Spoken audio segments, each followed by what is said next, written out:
Bien, c'est parti. Alors, dans cette vidéo, je vais parler de la prise en compte des coûts de mauvais classement dans une démarche d'analyse prédictive. Voilà, très bien. Alors, c'est un problème que j'aborde dans mon cours d'introduction au machine learning, hein. J'en parle à un moment donné dans mon cours, là. Voilà. Mais bon, dans un cours de 3 heures, voilà, je prends 10-15 minutes dessus. Ça va très vite. Voilà, je ne sais pas exactement comment c'est perçu. Et après, dans les TD, généralement, j'en parle pas beaucoup. Je ne peux pas l'aborder parce que on a 8 séances de TD. Les séances sont remplies comme un œuf. Voilà. Donc, dès que j'insère quelque chose, c'est impossible d'insérer sans pouvoir essayer de faire de la place. Voilà. Et du coup, ça grève d'autres parties que j'aimerais que vous voyez également. Voilà. Très bien.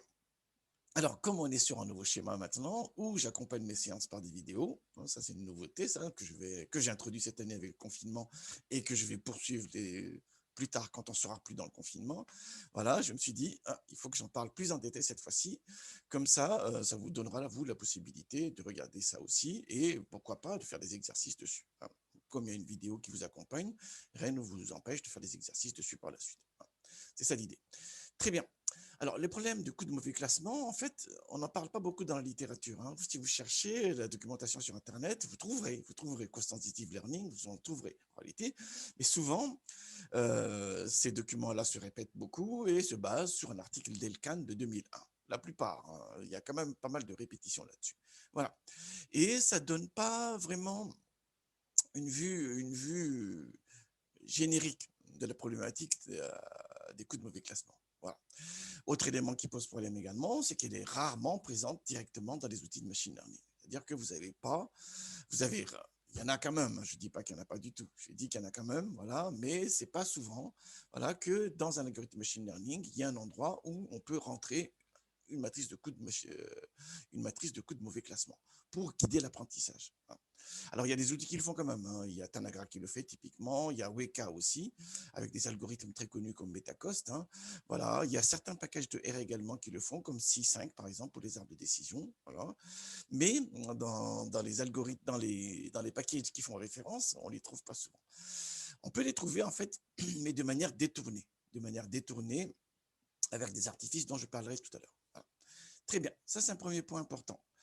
Un autre point important également, c'est que souvent, ce problème de coût-là est associé au problème des classes déséquilibrées, hein.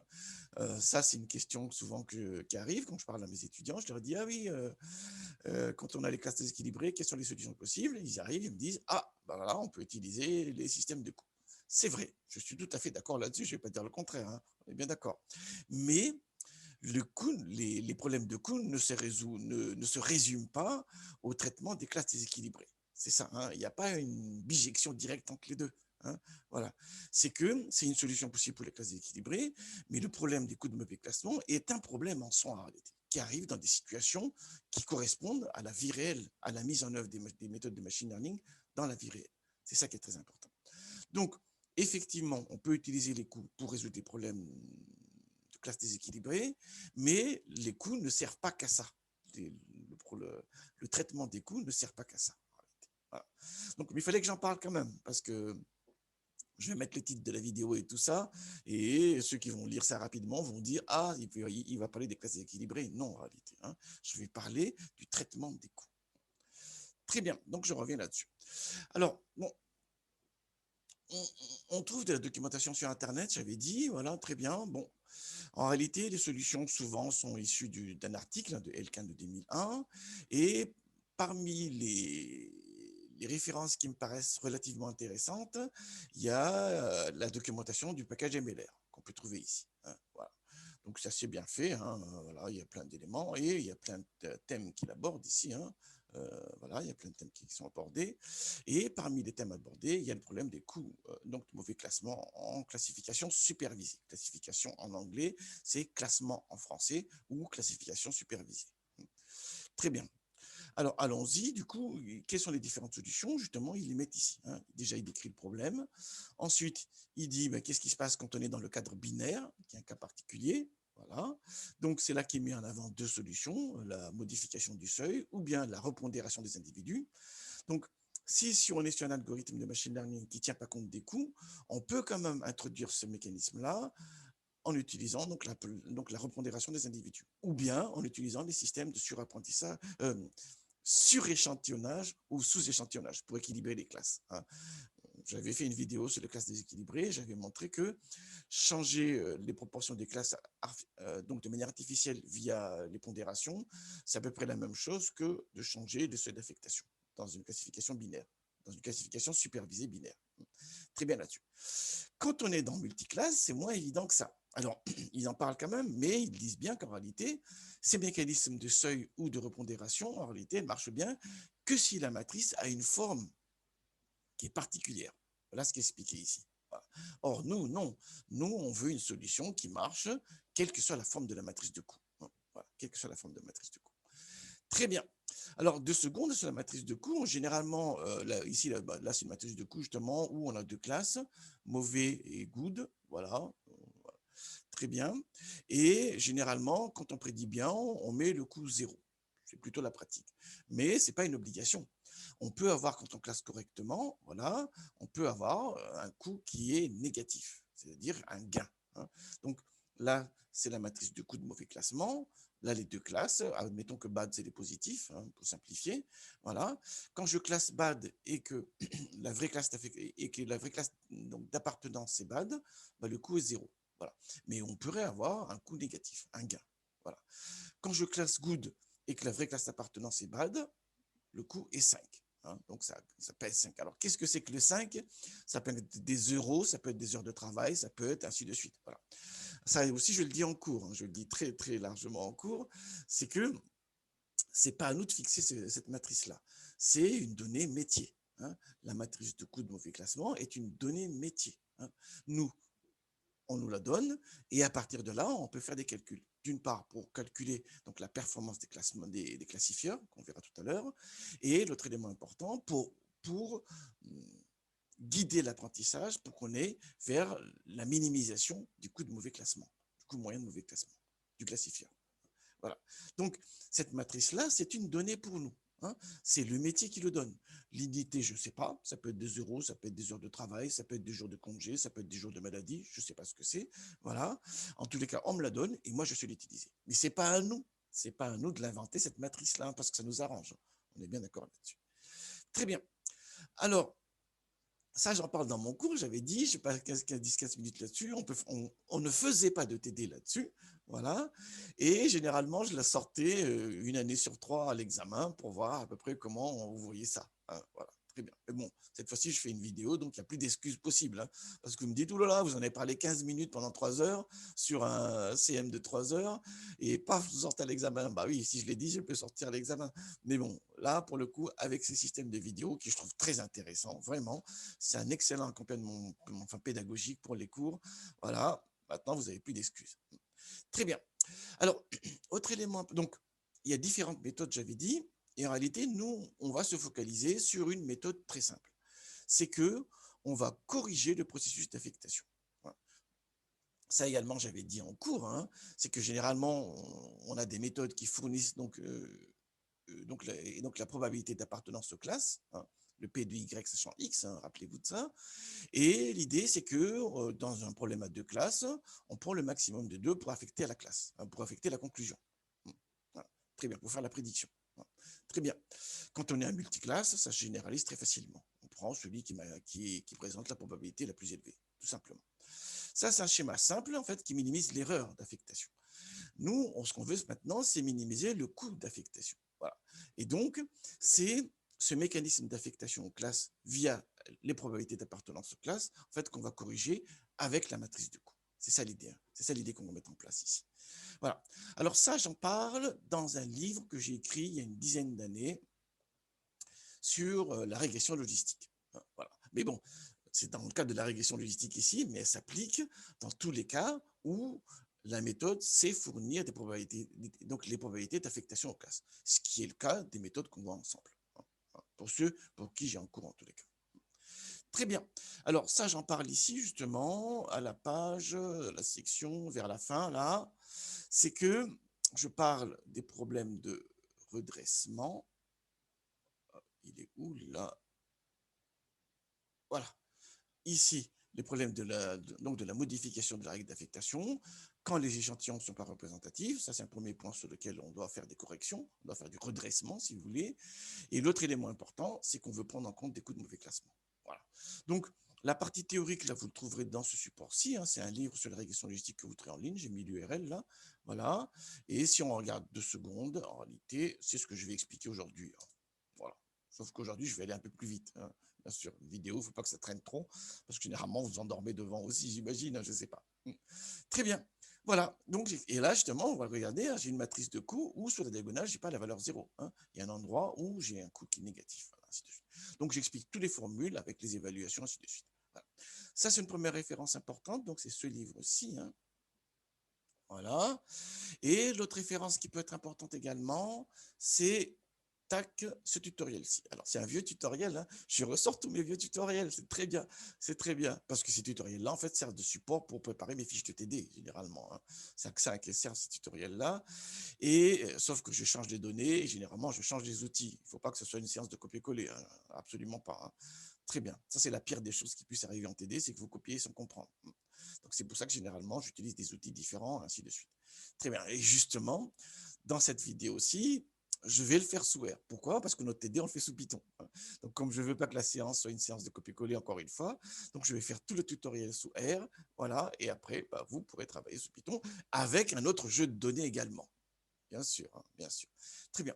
Alors, si je reviens à mon affaire, là, dans ce tutoriel-ci, j'avais parlé justement de ce problème de coût-là, et je présente la méthode que je vais présenter aujourd'hui, et d'autres méthodes supplémentaires. C'est ça qui est intéressant. Hein. Voilà. Donc, alors, ce tutoriel est très intéressant pour plusieurs raisons. Déjà, bon, je traite du problème qu'on va voir aujourd'hui. OK, très bien. Un autre élément important également, c'est qu'on est dans un cadre où on n'est plus dans un classement binaire. Voilà. On a une variable cible qui a 3 modalités. Voilà. Donc, ça permet de généraliser ce qu'on va voir aujourd'hui. Ça également, c'est un élément important. Et en fait, c'est des données qui étaient utilisées pour un challenge en 2007. Hein.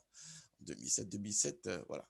Très bien. Donc là, c'est intéressant parce que ça généralise de 2 manières. Hein. D'une part, on a plus de 2 modalités, voilà, et d'autre part, on a bien les fameux gains sur la diagonale, ici, hein, qui sont de nature différente, on peut le voir ici.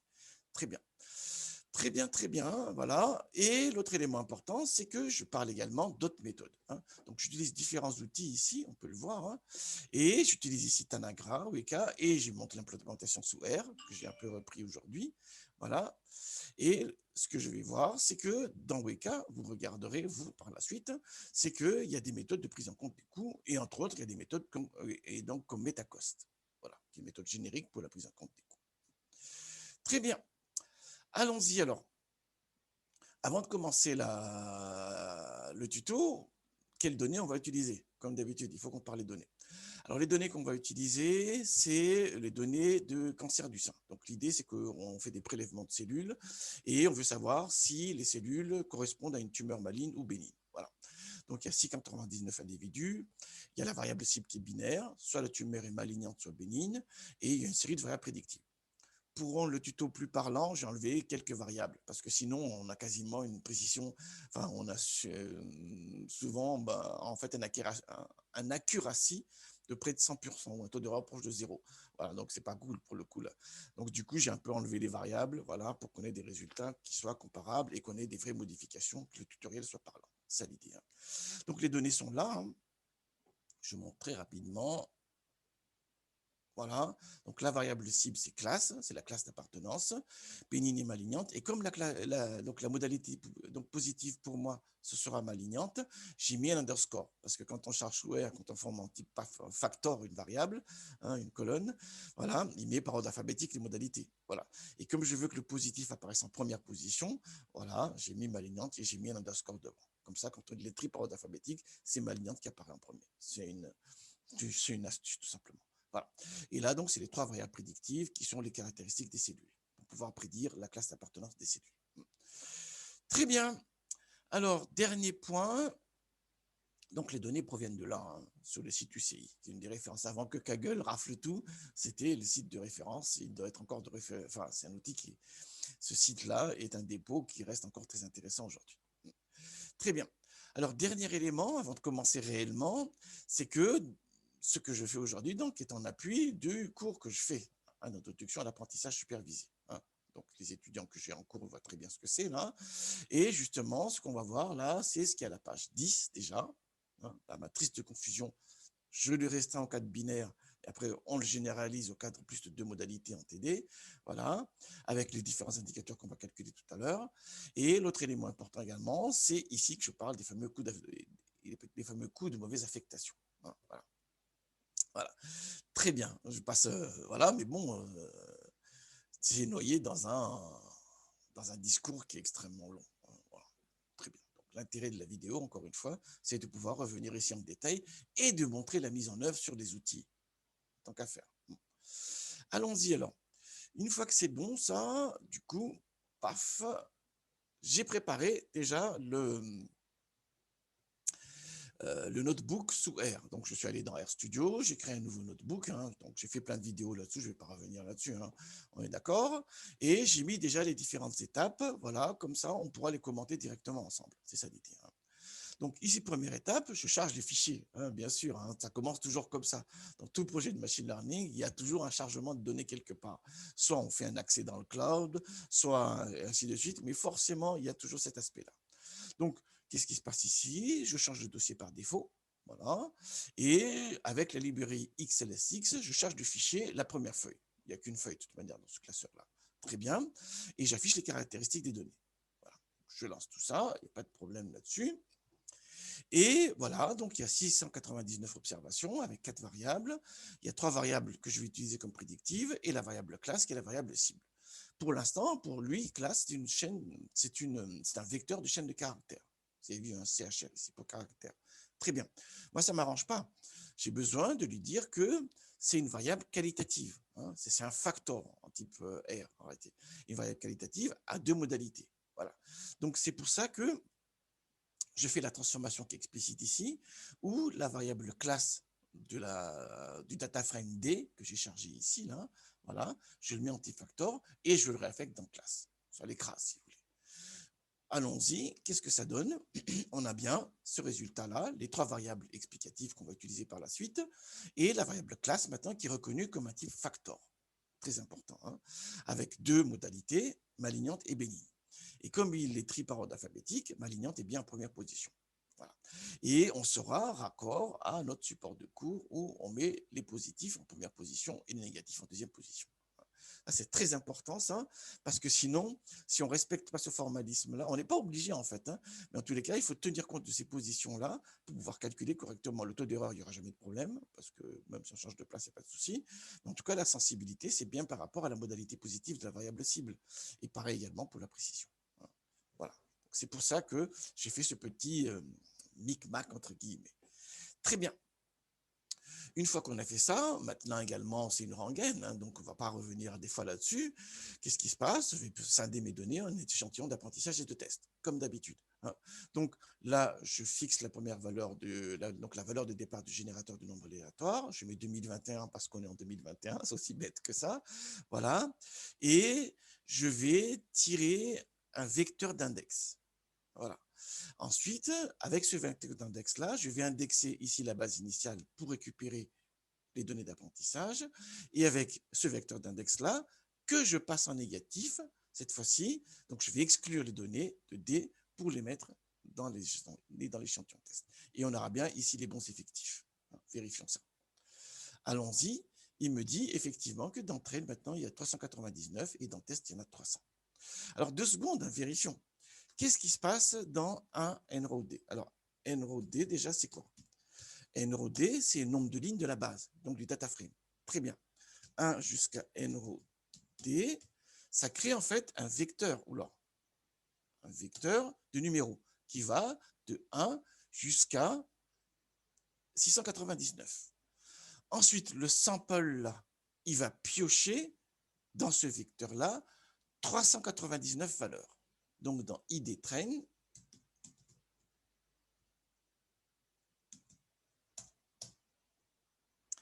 il y a bien le numéro 166, le numéro 130, donc c'est des numéros d'individus, hein, voilà, le numéro 442, ainsi de suite.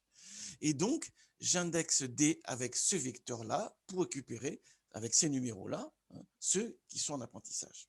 Et le moins ces numéros-là, ça va exclure ces observations-là pour les mettre le restant dans le test. Voilà.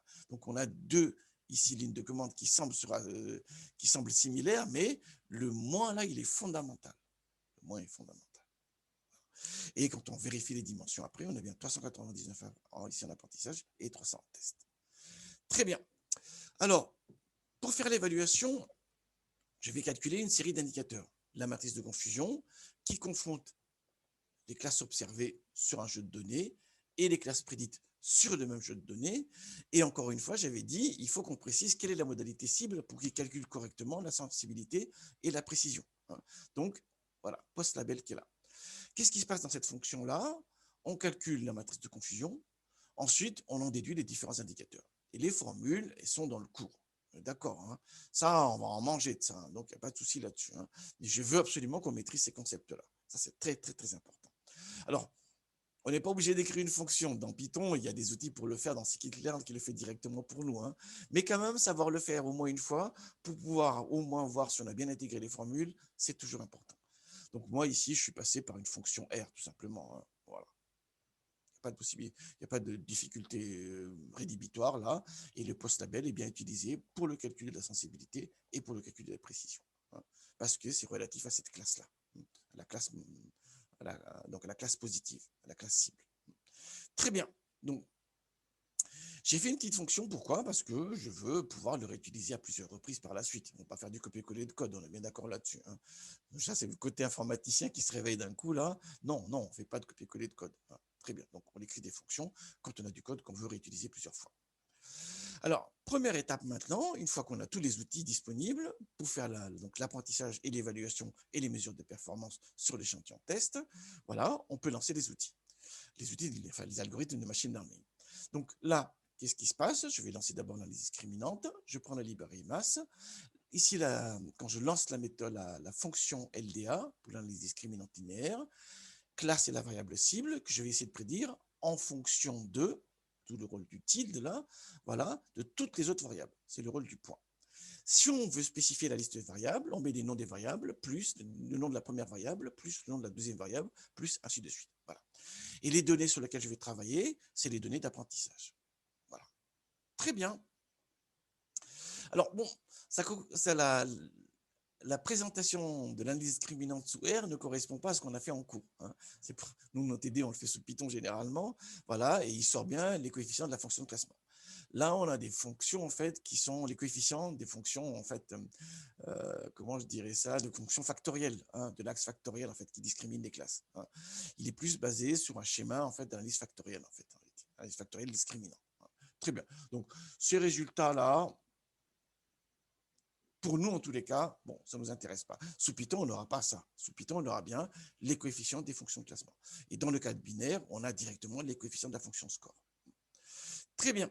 Une fois que j'ai fait l'apprentissage sur l'échantillon d'apprentissage, justement, une fois que j'ai fait la modélisation sur l'échantillon d'apprentissage, je fais la prédiction sur l'échantillon test. Voilà. Donc, je fais la prédiction en utilisant le modèle sur l'échantillon test, et que je récupère, c'est les classes prédites. Voilà. Et ce que je fais après, je vais comptabiliser le nombre de prédictions de malignantes et le nombre de prédictions de bénignes. Allons-y. Voilà. Alors, c'est deux choses différentes, hein. Là, donc, sur les 300 individus de l'échantillon test, il y en a 73 qui sont prédits donc malignantes et 227 qui sont en fait prédits bénignes. On ne sait pas si c'est à juste titre ou pas. Et ça également, ça ne correspond pas, ces distributions-là ne correspondent pas à la proportion, à la distribution, à la fréquence absolue des classes. La fréquence absolue des classes, on va la tester là, c'est des tests classe, c'est ça la vraie.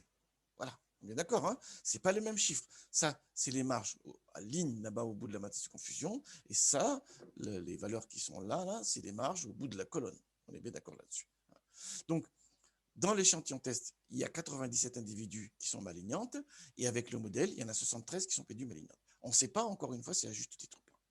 Justement, pour le savoir, qu'est-ce qu'on fait? On utilise cette fameuse matrice de confusion qui est là, hein. Donc, là, je vais avoir les fameux chiffres, là, c'est 97 et 203 ici. Et là, je vais avoir les fameux 73, 227. Qu'est-ce qu'on aura au milieu? C'est ce qu'on va voir tout de suite. Allons-y alors, je lance les calculs, voilà. Et on a bien la matrice de confusion. Très bien. Alors, voilà la matrice de confusion, 67,6, 30,197. Le taux d'erreur, il est là. La sensibilité et la précision, on les a avec les formules qui sont là. Je vais revenir dessus tout à l'heure.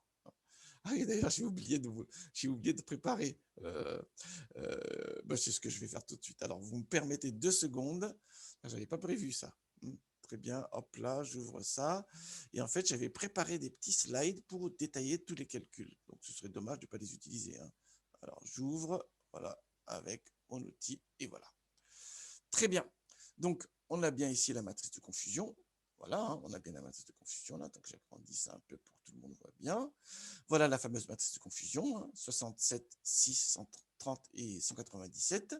Et ensuite, je calcule ici le taux d'erreur. Le taux d'erreur, donc, c'est le nombre de mauvais classements divisé par l'effectif total. Donc, c'est 6 plus 30 divisé par l'effectif total. Et on a bien le 0,12. Ensuite, la sensibilité, voilà, c'est la capacité à retrouver la modalité positive, hein. Voilà, c'est 67 divisé par la marge qui est là, hein, divisé par 97 en réalité. Donc, 67 divisé par la somme en ligne. On a bien 0,69. C'est ce qu'on a là. Et enfin, la précision, hein, voilà, elle est là cette fois-ci, c'est une profil colonne cette fois-ci, c'est 67 toujours encore une fois qui est divisé par la somme colonne qui est là, 67 plus 6, voilà, et ça fait bien 0,91. 67 plus 6, ça fait 73. Voilà. Très bien, c'est bien les résultats qu'on a là. Alors ça, c'est l'analyse discriminante. Voyons maintenant ce qui se passe si je fais un arbre de décision. Donc ça également, on a vu en cours, en long, en large, en détail, donc je ne vais pas m'attarder là-dessus. Simplement sous R, j'utilise RPart, qui est l'outil usuel, plus célèbre en tous les cas, mais il y en a d'autres, hein. Voilà. Et avec RPart, je définis de nouveau les calculs, classe est la variable cible, je vais la prédire en fonction de toutes les autres variables. Je me base sur l'échantillon d'apprentissage. Et ici, je vais manipuler un peu les paramètres d'apprentissage pour qu'on ait quelque chose qui soit modulable par la suite. J'ai répété avant, j'ai fait plusieurs fois avant, et il fallait qu'on ait des résultats qui parlent bien, en fait. Donc, j'ai un peu bidouillé l'affaire là pour qu'on ait des résultats qui montrent l'intérêt de travailler avec les coûts. Très bien. Donc là, tout simplement, min split égale à 5, on a vu ça ensemble, hein, c'est je segmente pas s'il y a moins de 5 individus, min bucket égale à 3, j'accepte pas la segmentation, si sur chacune des feuilles, j'ai pas moins de 3 individus, le complexity paramètre, c'est propre à R part ici. Donc, on n'en parle pas. Très bien. On peut en parler si vous regardez en détail la documentation qui est en ligne. Voilà. Très bien. Mais CP égale à 0, ça veut dire qu'elle n'agit pas, tout simplement. Alors, une fois que j'ai fait les calculs, avec un package particulier, j'affiche l'arbre de décision. Scikit-learn, c'est intégré dans la librairie directement. On n'a pas besoin d'utiliser un autre package pour ça. Voilà mon arbre de décision. Bon, mon arbre de décision, il est comme il est, hein. Très bien, on ne va pas s'attarder là-dessus. Il y a les feuilles là, ça vous définit le nombre de règles. Ça, on avait déjà vu ensemble. Donc, très bien, pas de souci là-dessus. Et de nouveau, comme tout à l'heure, je fais la prédiction sur l'échantillon test. Donc là, j'appelle predict avec l'arbre de décision sur l'échantillon test et je veux obtenir les classes. Vous avez vu que le formalisme n'est pas exactement le même, hein, avec l'analyse discriminante, avec masse, voilà. Il faut le faire comme ça pour avoir les classes d'appartenance. Et avec les arbres de décision de RPart, il faut faire comme ceci pour avoir les classes d'appartenance. Très bien. Bon. De nouveau, on va comptabiliser le nombre de prédictions positives et négatives. Voilà. Il y en a 90 qui sont prédits positifs et 210 qui sont prédits négatifs. Et de nouveau, je calcule la matrice de confusion. Paf! Voilà la matrice de confusion qui est là, 119, 11, 18, 192, et on calcule ici les différents indicateurs. Donc, je reviens là-dessus, hein. Vous avez vu là à droite, là, 79, 11, 18, 192, on a bien les différents éléments, et du coup, j'en déduis les différents indicateurs, taux d'erreur, voilà, avec la formule, la sensibilité avec la formule, la précision avec la formule. Voilà. Très bien. 2 secondes. Très bien. C'est à ce stade-là, dans mon cours, justement, où je dis quel est le meilleur modèle. Alors, généralement, vous me dites, oui, très bien, on va se baser sur le taux d'erreur directement et tout va bien. Donc là, c'est l'arbre qui est le meilleur. Je dis, oui, effectivement, il est le meilleur, mais attention, sur la précision, il est moins bon. Il est meilleur aussi sur la sensibilité, mais sur la précision, il est moins bon. Voilà. Donc, du coup, comment qu'on fait alors? Voilà. C'est là, généralement, que vous êtes assez perplexe si je vous dis, mais ça dépend ce qu'on veut, en fait. C'est soit on veut favoriser la sensibilité, soit on veut favoriser l'erreur globale. À ce moment-là, c'est le taux d'erreur, le critère roi, tout simplement. Voilà. Soit, dans certains cas, c'est la précision qui est importante. Et dans ce cas-là, si la précision est importante, il faut utiliser plutôt ce critère-là pour les comparer. Ou bien si on veut faire un mix, ça c'est un autre cours, où on fait un mix de la sensibilité et précision, il faut étudier la F-mesure. Hein, ça c'est un autre cours. Ça. Très bien. En tous les cas, donc, ça dépend ce qu'on cherche en réalité. Et vous me dites alors, oui, mais d'accord, alors, mais comment on peut savoir ce qu'on cherche? Ben, c'est là qu'on a besoin de l'expertise métier, qui nous fixe un cahier des charges. Excusez-moi. Très bien. Donc, c'est là qu'on a besoin de l'expertise métier qui me dit, dans ce problème-ci, voilà, c'est plus la précision qui m'importe ou c'est plus la sensibilité qui m'importe. Voilà, c'est ce qui se passe. Alors, c'est là justement que j'enchaîne dans mon cours et que je vous parle du coup de mauvais classement. Admettons que l'expertise métier vient nous voir et nous dit, ah, dans ce problème de prédiction de malignante bénigne, là, moi, ce qui m'intéresse, c'est que je veux que le classifieur soit le plus précis possible. Voilà. Donc, il met un système de coûts. C'est lui qui le fixe. Hein. C'est l'expertise métier. C'est pas à nous de fixer cette matrice de coûts-là. Pour nous, c'est une donnée. Hein. Voilà. Il dit, quand vous classez correctement, ça vaut 0. J'avais dit encore une fois que parfois, on peut avoir des coûts négatifs, donc des gains. Et il dit, quand on prédit que c'est un malignante et qu'en réalité, c'est un bénigne, ça va coûter 10. 10 euros, 10 larmes de mon corps, 10 chagrins, 10 jours d'hôpitaux supplémentaires. Je ne sais pas ce que c'est. C'est à lui de le définir, ça, hein, encore une fois. En revanche, quand il prédit que c'est un bénigne et qu'en fait c'est un malignant, voilà, ça va coûter 1. Alors, ce n'est pas à nous de discuter de la pertinence des coûts qui sont là. Encore une fois, hein. Là, typiquement, pourquoi 10 et 1 je ne sais pas, peut-être que si on prédit qu'elle est malignante, voilà, on va ouvrir pour rien la personne et on se rend compte qu'en fait, non, ce n'est pas une tumeur maligne, on l'a ouvert pour rien. Donc, du coup, ça coûte cher parce que ça va faire des problèmes, ça fait des chambres d'hôpital occupées en plus, je ne sais pas, hein, je ne sais pas, je sais pas. Hein. En revanche, quand on prédit qu'il est bénigne et qu'en fait c'est un malignant, bah, il va rentrer chez lui, il va mourir tout seul dans son coin. Donc on dit ça coûte pas cher à l'hôpital.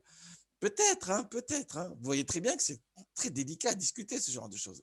Et c'est pour ça que moi, data scientist, je ne m'y risquerai pas. Hein. Ce n'est pas à nous de définir ça. C'est une donnée métier. Hein. Cette matrice de coût de mauvais classement est une donnée métier. Alors du coup, si on me fournit cette matrice de coûts-là, je peux comparer maintenant les deux méthodes, voilà, en utilisant en plus l'expertise métier qui est fournie via cette matrice de coûts-là. Et donc, qu'est-ce qui se passe? Tout simplement, c'est un produit croisé entre la matrice de confusion et la matrice de coût. Vous avez bien vu, hein? 67 fois 0, plus 30 fois 1, plus 6 fois 10, plus voilà, voilà, divisé par l'effectif total. Et du coup, je peux comparer les deux méthodes. Là, je vois que l'indice discriminante a un coût de 0,3. Est-ce que c'est 2 euros, des jours d'hôpital, ainsi de suite? Je ne sais pas, hein, encore une fois. Et l'arbre de décision, bah, il coûte plus cher en classement en réalité. Le coût moyen de mauvais classement est plus élevé. Pourquoi? Parce qu'il se trompe plus là où ça coûte cher. Hein, les 11 erreurs là par rapport à 6, là où ça coûte cher. Voilà. Très bien. Et donc voilà. Donc si on prend en compte cette matrice de coûts-là, voilà les coûts moyens de mauvais classement. Et du coup, avec l'expertise métier qui m'a été fournie, je dis que dans ce contexte-là, c'est l'un des discriminants qui me paraît les plus intéressants. C'est ce que j'ai programmé sous R ici, voilà, et c'est ce que vous allez programmer sous Python. On est bien d'accord là-dessus. Très bien. Donc là, je crée la matrice de coûts et je l'affiche. Voilà, les fameux 0,10, voilà. D'où l'intérêt de mettre ma lignante avec l'underscore, hein, comme ça il apparaît bien en première position. Voilà. Et ensuite, donc, je fais le calcul que j'ai montré ici, hein, ce calcul de produit croisé, là. J'ai fait une fonction sous R là-dessus. Hein, donc, vous allez faire sous Python. Très bien. Donc, là, je fais la table, voilà, pour avoir la matrice de confusion. Et, enfin, la fonction ici prend 3 éléments. La classe d'appartenance, enfin voilà, la classe d'appartenance sur l'échantillon traité, ici la classe prédite, voilà, et là, donc la matrice de coût cette fois-ci. Voilà. Et donc, je calcule la matrice de confusion et je fais le fameux produit croisé que je divise par l'effectif total, tout simplement. Voilà. Et très bien, donc allons-y la fonction et faisons le calcul, on devrait obtenir les mêmes résultats que tout à l'heure. Pour l'indiscriminante, c'est 0,3, pour l'arbre de décision, c'est 0,4266. C'est bien ce qu'on a. Très bien. Et voilà. Alors, jusque-là, tout va bien. Il n'y a pas de difficulté particulière. Et la vraie question qu'il faut se poser, c'est quoi? Est-ce qu'il n'y a pas un dispositif que je peux introduire dans le processus de modélisation pour qu'il tienne compte de cette matrice de coûts-là? C'est ça le problème en réalité. Hein. C'est ça le but de cette vidéo aujourd'hui. Donc, généralement, dans ma partie cours, là, je m'arrête à ça. en vous disant, maintenant, on a un outil de comparaison qui tient compte d'une expertise métier, d'une donnée métier, mais ce que je n'aborde pas et que je vais aborder aujourd'hui et que du coup, on va faire en TD, c'est que, en réalité, je peux, moi, guider l'apprentissage pour qu'il tienne compte de ces caractéristiques métiers-là et du coup, on va baisser les coûts moyens de mauvais classement. C'est ça l'idée. Hein. C'est que donc la problématique ici, c'est comment introduire ces coûts-là, cette matrice de coûts, dans le processus d'apprentissage pour qu'il soit plus performant en tenant compte de cette matrice de coûts. Que ces valeurs-là, par la suite, vont baisser par la suite. Très bien. Alors, j'ai un petit commentaire quand même. C'est que le taux d'erreur, en réalité, c'est un cas particulier du coût moyen de mauvais classement. Voilà. Si j'ai une matrice unitaire comme ceci, où j'ai la diagonale principale est égale à 0, et en dehors de la diagonale principale, c'est égal à 1 tout le temps. Voilà. Si j'ai une matrice de coût unitaire comme ceci, voilà, et que je calcule le coût moyen de mauvais classement, on retombe bien sur le taux d'erreur. Donc le taux d'erreur, en réalité, c'est un cas particulier du coût moyen de mauvais classement, avec une matrice de coût qui est très particulière, qui est spécifique. Ça également, c'est un élément qui est très, très important. Hein. Voilà. Ça aussi, j'en parle vite. Je ne suis pas sûr que tout le monde le distingue bien. Voilà. Mais bon, là, pour le coup, on a le temps de le dire. C'est ça qui est intéressant là-dessus. Très bien. Alors, parmi les différentes méthodes, vous avez vu encore, hein, je vous enjoins vraiment à lire la documentation de MLR. La documentation de MLR, ce n'est pas celle-ci, c'est l'autre. Voilà. La documentation de MLR est vraiment très, très bien faite. Tout ce que j'ai lu sur ce site est intéressant. Franchement, je dis ça sans aucune... je n'ai pas d'action sur MLR, hein, donc je peux le dire. Hein. Voilà. Tout ce que je lis sur ce site est très intéressant et il décrit bien déjà la nature du problème, c'est ce qui est fait ici, et ensuite les différentes solutions possibles. Voilà. Les solutions possibles, c'est d'une part la modification du seuil d'affectation et d'autre part donc la repondération des individus, soit par un système de pondération directement, soit par suréchantillonnage ou sous-échantillonnage pour équilibrer les classes, pour modifier l'équilibre des classes. Voilà. Voilà. Et il fait une digression, une projection dans le cas multiclasse où il faut que la matrice ait une certaine forme. Dans ce que je présente ici, la solution qui est basée plutôt sur ce qui est décrit dans ce livre-ci, c'est que la solution, elle marche quel que soit le nombre de classes et quelle que soit la forme de la matrice de coût. C'est ça l'intérêt. Alors, qu'est-ce qui se passe alors? Voilà, je vais montrer en détail le processus et on va essayer de voir ça. Déjà, il faut qu'on dispose de la probabilité d'affectation aux classes. Voilà. Donc là, je vais faire un petit calcul.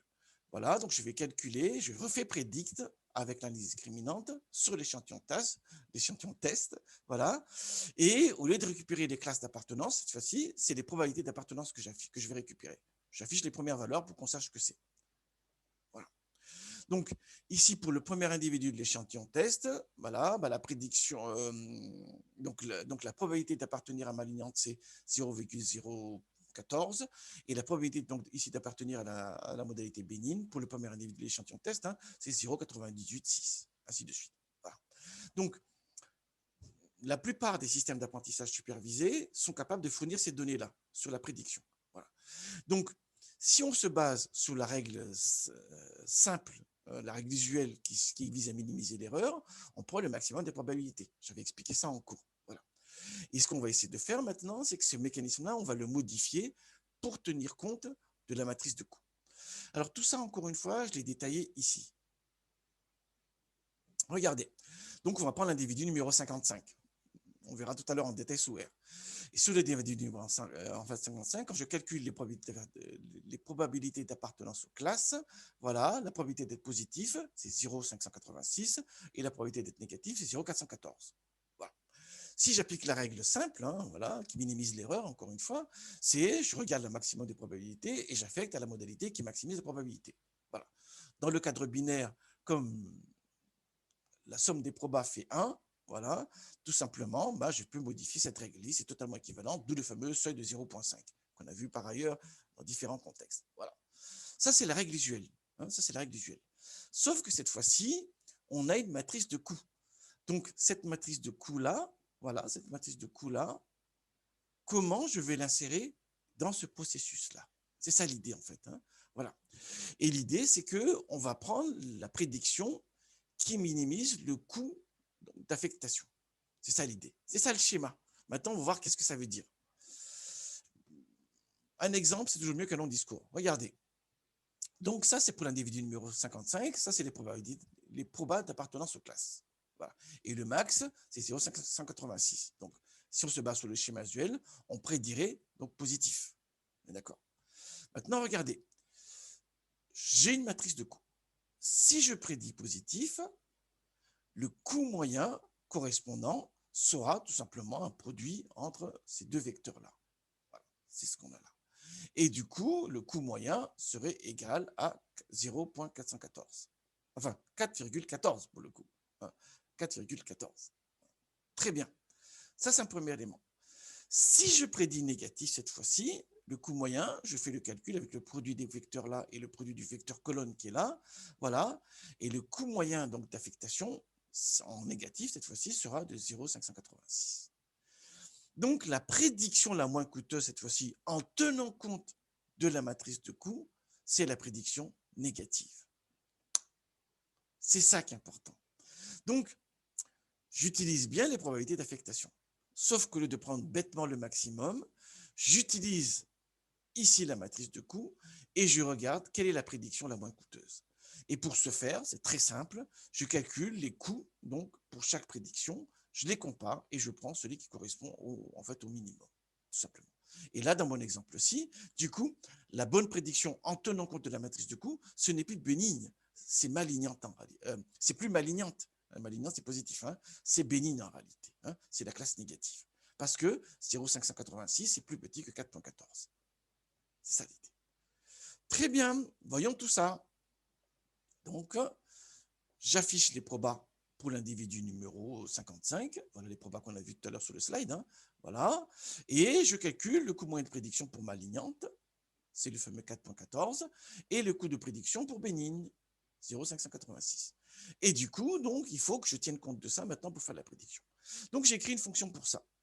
Alors, c'est une fonction imbriquée. Bon, oui, bon, pourquoi pas. Hein, voilà, dans mon cours de programmation R, j'en parle et on peut l'utiliser sans problème. Dans ce cas présent, ça se justifie parce que la fonction de classement de chaque individu, j'utilise dans un cadre global qui est, qui est le classement de tous les individus en réalité. Donc, ça ne sert à rien de le mettre ailleurs. Il va se perdre tout seul. Là, hein. Il n'a d'existence que dans le cadre de l'affectation globale. Donc, ce que j'ai décrit dans ce slide là, c'est cette partie interne pour un individu. Pour un individu, voilà, je vais me baser sur ses scores. Donc ici, les scores, c'est un vecteur de 0, les probas qu'on a vu tout à l'heure, hein, 0,586 et 0,414, voilà. Et là, donc, c'est le classement pour chaque individu. Et ce classement pour chaque individu, qu'est-ce qui se passe? Il va calculer ce qu'on a fait tout à l'heure, il va chercher le minimum et il renvoie le label qui correspond au minimum. Voilà, c'est bien ce qu'on voit là. Hein. Il va chercher le minimum et il renvoie le label qui correspond au minimum. Et il renvoie ça pour un individu. Et donc, une fois qu'il fait ça, une fois que j'ai la fonction pour faire ça pour un individu, qu'est-ce qui se passe? J'englobe tout ça pour une fonction qui le fait sur tous les individus de l'échantillon traité, l'échantillon test en l'occurrence. Voilà. Donc, vous avez vu, hein, il y a un apply de apply, tout simplement. OK. Je charge en mémoire la fonction. Et donc, maintenant, je reviens à la discriminante. Donc, on avait calculé les scores de LDA. Hein. Score de LDA, on l'avait calculé. Hein, donc, on ne va pas revenir là-dessus. Donc, ça, c'est les probas d'affectation sur les 300 individus de l'échantillon test. Voilà. Si je fais dim de score de LDA, on a bien 300 individus de l'échantillon test et 2 colonnes. Pourquoi? Parce qu'il y a la colonne de malignante et la colonne de bénigne. Voilà. Très bien. Et donc, chaque ligne, là, correspond à l'individu. Là, c'est l'individu 695, par exemple. Voilà. L'individu 55, là, il est par là, hop là. C'est là que je viens de perdre, il est là. C'est bien vu. Hein. Très bien.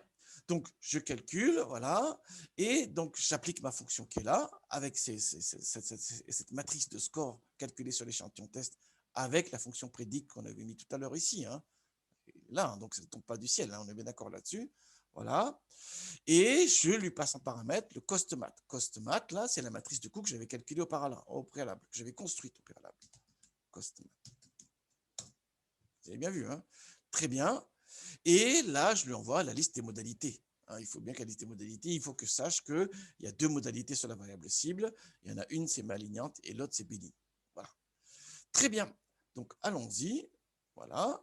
Et donc, maintenant, j'ai les prédictions sur l'échantillon test en tenant compte des coûts. Voilà. Et justement, pour l'individu numéro 55, si on vérifie maintenant, regardez, il a bien fait une prédiction bénigne. Parce que c'est la conclusion qui minimise le coût d'affectation. Même si la probabilité la plus élevée correspond plutôt à malignante. Bah, la prédiction la moins coûteuse, c'est la classe négative en réalité. On est d'accord là-dessus. Très bien. Du coup, maintenant, donc une fois que j'ai fait ça, très bien, j'ai la prédiction, je recalcule ici la distribution des prédictions. Hein. Il y a 49 donc malignantes et 251 bénignes. OK. Donc, il y en a moins en malignantes. Là, vous avez remarqué, hein, tout à l'heure, je vais remonter, quand j'avais utilisé l'analyse discriminante, il y avait, tac, il est plus haut là, il y en a 73 de prédits malignantes. Et donc là, il y en a 49. Donc, la matrice de confusion, là, il y a une forme de translation hein, des valeurs vers la partie à droite pour que dans la colonne précision, là, il y a moins d'erreurs tout simplement en fait en bas. Hein. L'idée, c'est ça. Hein. Voilà. On va calculer directement ici. Voilà la matrice de confusion. Et le coût moyen de mauvais classement, c'est 0,1966 cette fois-ci. Tout à l'heure, rappelez-vous, c'était 0,30. Voilà. Donc, j'ai bien orienté ici l'affectation pour qu'on minimise le coût moyen de mauvais classement du modèle. C'est ça l'idée. On est passé de 0,30 à 0,19. Vous avez bien vu. Hein. Alors ça, je vais le détailler ici. Ah, je ne l'ai pas mis ici. Mince, je ne l'ai pas mis. Ben, c'est pas grave. Ben, elle est là. Hein. Donc, tout à l'heure, rappelez-vous, tout à l'heure, hein, c'était, j'ai calculé 0,3. Maintenant, avec 7, maintenant, c'est ce qu'il faut comparer, c'est ça, là. Attendez, je vais mettre un petit stylo là. Voilà. Ce qu'il faut comparer, c'est ça. Et ce qui est affiché ici, en bas ici. Vous avez vu, hein? Donc, la matrice de confusion de la discriminante a été modifiée. Il classe moins d'individus en malignante. Voilà. Et en classant moins en malignante, il est plus précis. Hein. Il y a une partie des valeurs qui sont parties, en fait, là. Une partie des valeurs qui sont parties là, de 67 à 48, et une partie des valeurs qui sont parties là. Voilà, de 6 à 1. Et du coup, il a favorisé la précision, et du coup, le coût moyen de mauvais classement du modèle, il a baissé, 0,19. C'est ça. Sans avoir à refaire de réapprentissage. C'est ça qui est important. Parce qu'il y a des méthodes comme MetaCost. Hein, dans le tutoriel que j'ai fait il y a quelques années, là, je parle de MetaCost, j'explique ce qu'il y a dans MetaCost, et voilà, vous pouvez le tester en utilisant WK. Voilà. Mais le problème, c'est que c'est un processus qui est itératif, qui est long, qui prolonge, qui rallonge le temps de calcul en réalité. Là, je prends le modèle tel quel, et la seule chose que je fais, c'est que je me base sur les probabilités d'affectation, tout simplement, que je vais corriger avec la matrice de coût pour qu'on ait une prédiction qui minimise le coût moyen de mauvais classement, sans modifier le modèle initial. C'est ça l'intérêt de l'affaire. Hein. Voilà. Du coup, le modèle initial, j'ai pu l'utiliser avec des scénarios de coûts différents. C'est ça aussi. Hein. C'est ça qui est intéressant. C'est-à-dire que ça peut être une solution 1, par exemple, et j'ai un deuxième expert métier, mais il dit, attends, tu exagères, les gens qui meurent à la maison, ça coûte beaucoup d'argent aussi, c'est grave, c'est dramatique, je ne sais pas. Hein. Encore une fois, je ne suis pas expert. Hein. Il vous dit, non, ça, il faudrait augmenter parce que, c'est pas assez, il faudrait augmenter ça parce que ça reste un problème quand même, ainsi de suite. Et du coup, si j'ai une deuxième matrice là, voilà, deuxième matrice, qu'est-ce qui se passe? Je peux utiliser exactement le même classifieur pour calculer les prédictions en utilisant les mêmes probas d'affectation. Donc, seule l'affectation est corrigée. Les probas d'affectation ne sont pas corrigées. Seule l'affectation est corrigée en utilisant la matrice de coût, qui sont des scénarios, si vous voulez, des scénarios de traitement, des scénarios métiers, encore une fois. Très bien, ça c'est pour l'analyse discriminante. Et je fais la même chose pour les arbres, du coup. Hein. Qu'est-ce qui se passe? Donc, sur les arbres, je fais un prédict sur l'échantillon test de l'arbre, voilà. Et ce que je vais obtenir, c'est la probabilité d'affectation cette fois-ci. Et non pas donc les classes d'appartenance calculées directement sur le maximum de probabilité. Voilà, paf. Comme tout à l'heure, on a les valeurs. Et je fais la prédiction en tenant compte du coût. Voilà. Et là également, il y en a moins qui sont prédits en malignante. Tout à l'heure, il y en avait combien là? Tout à l'heure, il y en avait 79 plus 11, ça fait combien ça? 80, 90 prédits en malignante. Hein, là, c'est 90 là. Hein, voilà. Et là, maintenant, prédit en malignante, il y en a 73. Encore une fois, il réduit le nombre de valeurs pour que la précision soit favorisée. Voilà. Et quand je calcule la matrice de coût, effectivement, maintenant, on a cette matrice de confusion là. Donc, ce qu'il faut comparer, encore une fois, ici, c'est ça et ça. Voilà. C'est cette fois-ci. Alors, bon, je vais mettre un carré différent cette fois-ci. Tac. Voilà. Ce qu'il faut comparer cette matrice de confusion-là et cette matrice de confusion-là. Vous voyez très bien, hein, encore une fois, il y a un processus où il y a une forme de transfert des valeurs, en réalité, pour favoriser. Et du coup, sur l'arbre de décision, on avait un coût de 0,427. En tenant compte de la matrice de coût lors du processus d'affectation, on a un coût moyen maintenant de 0,22. Très bien, voilà. Alors, voilà à peu près l'idée. Donc, c'est la première fois que j'en parlerai. Je vais en parler en détail dans mon cours cette fois-ci. J'en parle de manière succincte toujours, hein, voilà. En revanche, on fera un exercice là-dessus. Ça, c'est clair en revanche. Et on fera l'évaluation, voilà, avec la matrice de coût, avec cette partie-là. Mais en plus, on va introduire également donc, la modification du processus d'affectation en utilisant le principe que je viens d'expliquer dans ce tutoriel-ci. Et l'exercice, vous le ferez sous Python. Mais bon, tout ce matériel pédagogique sera en ligne, comme d'habitude, sur le site habituel. Voilà. Rien ne vous empêche de le récupérer, de regarder et d'essayer de transposer le code R en Python. C'est un excellent exercice aussi, ça. Voilà, voilà. Excellent travail à tous. Oh là là, j'étais bavard aujourd'hui. Excellent travail à tous.